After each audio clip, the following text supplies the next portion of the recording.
Mexico's Secretary of Foreign Affairs, Alicia, Barcena, held a meeting with U.S. Secretary of State Antony Blinken.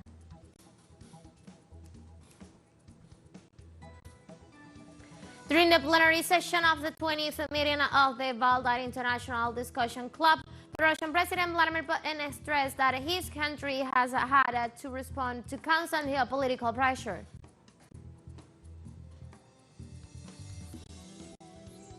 In Syria, a drone attack during the graduation ceremony of a military college in the city of Homs has left at least 80 dead and 240 wounded.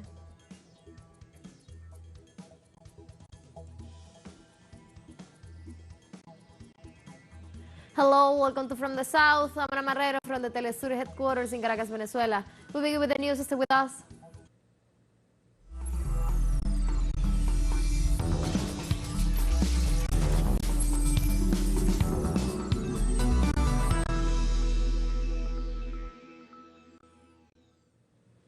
Mexico's Secretary of Foreign Affairs, Alicia, Barcena, held a meeting with U.S. Secretary of State Antony Blinken. During the high-level security dialogue between Mexico and the city of Washington, Barcena assured of the government's firm commitments to fight against the synthetic drug trafficking, whose consumption has caused harm to the U.S. society.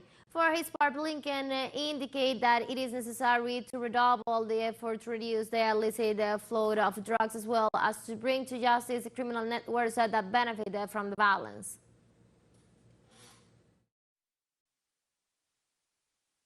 We'll discuss how we can redouble our efforts to stem the illicit flow of weapons from the United States into Mexico and synthetic drugs from Mexico into the United States. We'll look at how we can strengthen prevention and treatment efforts to help those who are struggling with addiction in both of our countries, and reduce demand for fentanyl, for methamphetamines, and other illegal substances. Mexico's Secretary of Foreign Affairs, Alicia Barcena, spoke of how her country is facing a historic dilemma. Dear colleagues, we are facing a historical dilemma. Either we take advantage of the geopolitical context that places in North America in an extraordinary economic situation to build a true binational and regional community that allows for increased trade, investment, social inclusion, and employment, or we allow the divisive and hostile rhetoric of those who see us as adversaries and not as partners and allies to proliferate. Mexico's bet is to be partners. Government authorities of Venezuela and the U.S. signed an agreement that allows the organized repatriation of Venezuelan citizens from the U.S. Through a press conference, he stated that the Bolivarian government of Venezuela announces that the Venezuelan and U.S. authorities have signed an agreement on migration that allows the repatriation of Venezuelan citizens from the U.S. He also indicated that the Venezuelan migration in recent years is a direct consequence of the application of unilateral coercive measures and a blockade of our economy that has been illegally inflicted on us. Finally, he emphasized that Venezuela will deploy through its Back to the Homeland program the necessary resources for the integral attention of our repatriated nations.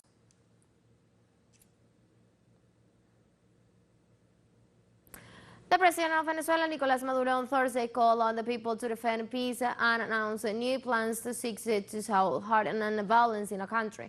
During a meeting with the political and military high commands on the revolution, the president orientated the lines of actions to successfully close the year 2023.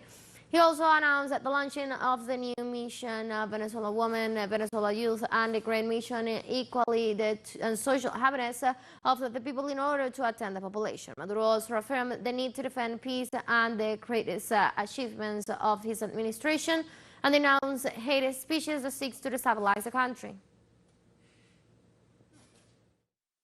Y si ustedes me preguntaran, if you ask me what's the greatest achievement of our homeland in these years of active combat, I would say social peace, political peace, peace of the people, peace of the republic is the greatest of all achievements, peace, national union. So I call on all Venezuela to defend peace, but in particular, I call on our people to organize in a superior way to defend peace. There are plans against the peace of the people. There are plans to turn hatred into violence, and we will not allow it. We cannot allow it. On the other hand, the Venezuelan leader informed of the National Assembly's call for a consultative referendum on the situation in the Guyana. La Nacional ha decidido The National Assembly has decided to call a constitutional consultative referendum for our people to decide on the Guyana Esequiba issue, given the aggression of the ExxonMobil government, which resides in Guyana, given the serious violation of the Venezuelan territorial sea, where they have tried to give oil blocks in the Sea of the Delta Macuro in the Venezuelan seas, contiguous to the Delta Macuro. The government of ExxonMobil in Guyana has announced the delivery of blocks and has also announced the delivery of oil blocks on the limited sea of Guyana Esequiba that belongs to Venezuela. Meanwhile, President Nicolas Maduro urged the citizens to participate in the consultative referendum on the Eastern Guyana. quinto consenso. Le digo a la Asamblea Nacional. With the fifth consensus, I say to the National Assembly, Sovereign National Assembly of the Bolivarian Republic of Venezuela, I, as President of the Republic, I say today, October 4th, 2023, let's go to referendum. I call the people to referendum for the Esequibo, for our historical rights, for Bolívar, for the homeland. Let's go to referendum, and we will triumph about all the truth of Venezuela will triumph. Long life our homeland, long life the Guyana Esequiba, long life Bolívar, and today more than ever, long life Chávez. ¡Que viva nuestra patria! Con el quinto consenso, le digo a la Asamblea Nacional. Where you'll be able to see news in different formats, news updates somewhere. Stay tuned for more news.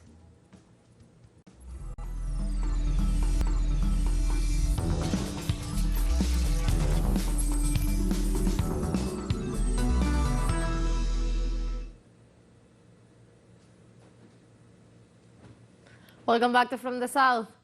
In Russia, the plenary session of the 20th meeting of the Valdar International Discussion Club opened on Thursday in the city of Sochi with the participation of the country's President Vladimir Putin. During the event, the Russian president stressed that the world has experienced great changes in the last 20 years and set as a goal for Russia the construction of a new world. Putin recalled Moscow after the collapse of the Soviet Union involved itself with all its energy and goodwill in the construction of a new world order that is feared since Russia is capable of making a huge contribution as it has something to offer to the whole world.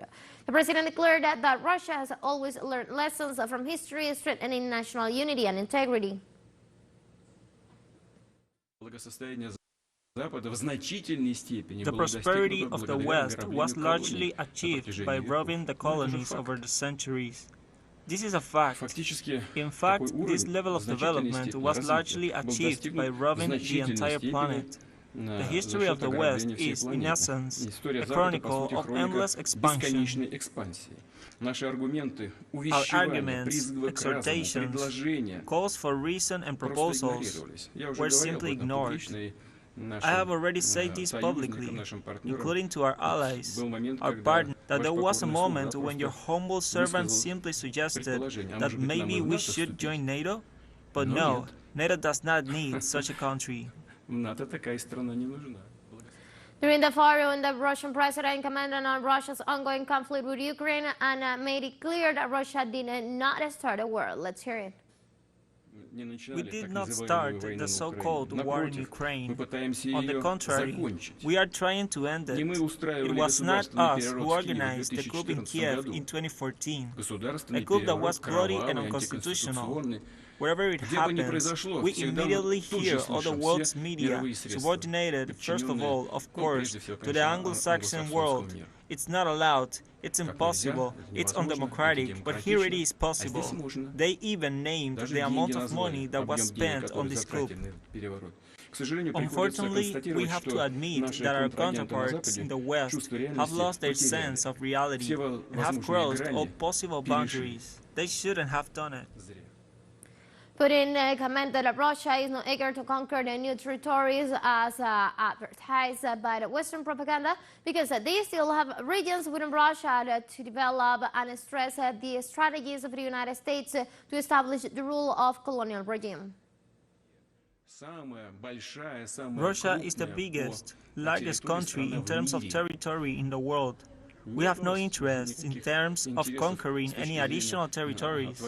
We still have to develop Siberia, Eastern Siberia, the Far East, and so on. This is not a territorial conflict, not even an establishment of a regional geopolitical balance. The question is more broader and more fundamental. We are talking about the principles on which the New World Order will be based.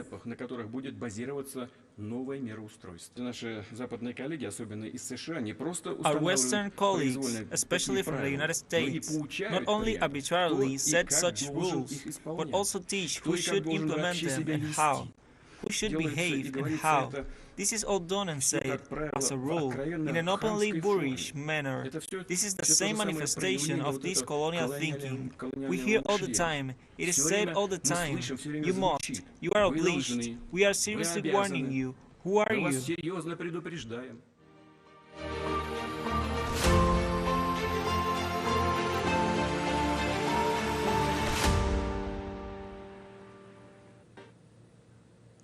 The president of Belarus, Alexander Lukashenko, promulgated the law of suspension of the agreement with Ukraine, which regulates the process of resettlements. The president points out that the decision adopted by the parliament was a response to the unfriendly action of Kiev against the country, such as the closure of the border and the unilateral withdrawal from the interinstitutional agreements.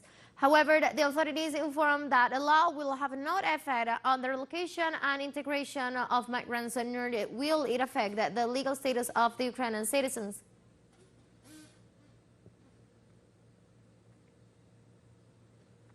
On Thursday, the Slovak President Zuzana Kaputova denied providing Ukraine with another military aid package due to the victory in the parliamentary elections of former Prime Minister Robert Fico's Direction Social Democracy Party. The Defense Ministry took the initiative to allocate the next aid package to Kiev, to which the head of state objected and considered it necessary to respect the results of the recent voting in the nation. Kaputova considered that ignoring the position of the party that won the elections would create an unfortunate precedent for the future of the country.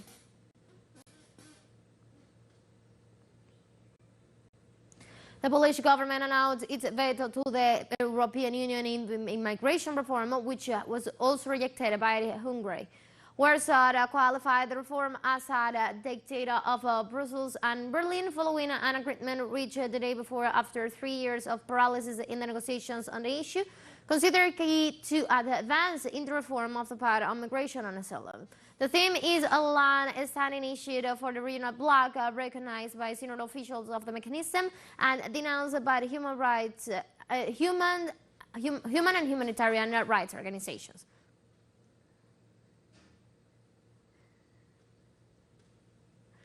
Let's take our last break, but before we invite you to visit our YouTube channel at teleSUR English, where you'll be able to watch our interviews, top stories, special broadcasts, and more. Hit the subscribe button and active the notification bell to stay up to date on the world's most recent events. One final short break, don't go away.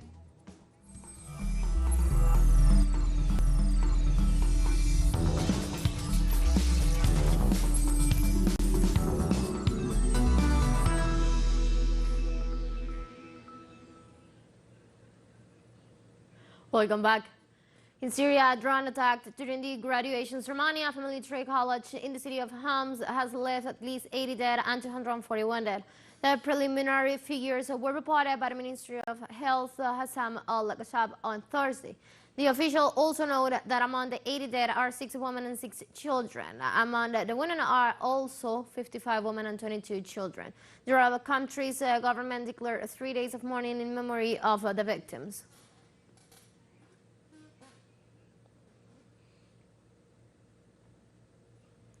Bangladesh receives the first shipment of Russian nuclear fuel for the nuclear-powered plant in the western city of Roport as part of the cooperation agreement for strengthening and developing countries and energy sector. Russian President Vladimir Putin participated in a video conference with a representative from the International Atomic Energy Agency and the Minister of Bangladesh. During the conference, Putin emphasized that the nuclear power project benefits both nations and strengthens their cooperation.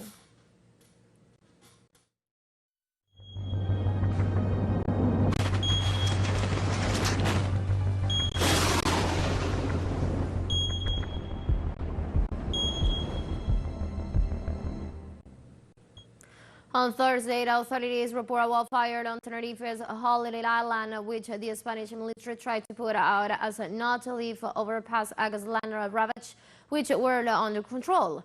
The military emergency unit report 120 experts work on the extinguishing the fire in our eastern island. On Wednesday, the wildfire ravage led to evacuate 3,200 locals from Santa Ursula and La Toba towns, respectively. The August wildfires burned out around 15,000 woodland hectares till September 11.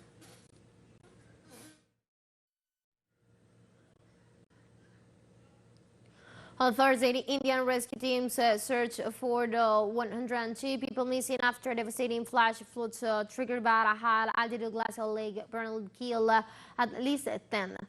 Rescuers were battling to help those hit by the floods with communications cut across large areas and roads blocked.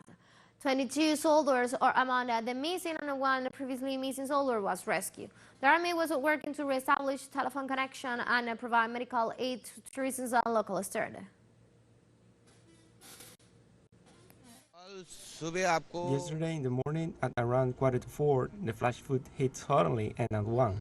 So we couldn't take out any of our belongings from the house. 2 cars and 12 houses were washed away. 6 rafting boats, which were our source of income, also got washed away. We rescued people and took them to safe locations. In all, 22 houses were damaged. We thought the water level would not rise as it was very low. But as the water level was released from the dam, the level started rising slowly and had almost reached its limits. But then, after the dam burst, our houses were washed away. We had relocated ourselves to higher ground. All our houses are damaged. And we go to Japan as the government began the discharge of the second round of through the water from the Fukushima nuclear power plant, severely damaged by an earthquake in 2011. The authorities confirmed that starting on Thursday, 7,800 tons of the liquid will be released into the sea for 17 days in a procedure to be carried out by the Tokyo Electric Power Company. On August 24th, the same company already released 7,788 tons of water stored in the 10 tanks inside the nuclear power plant. In a context, fishermen groups and neighboring countries, including South Korea, held rallies to reject ocean discharges of nuclear wastewater.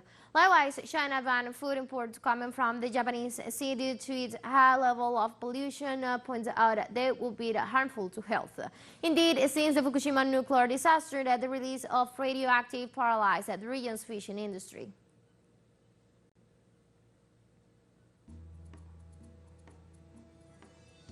We have come to the end of this news brief, but you can find these and many other stories on our website at telesurenglish.net. You can also use us on our socials. We're on Facebook, on X, and on Instagram as well. For Telesur English and from the South, I'm Ana Marrero. Thank you for watching.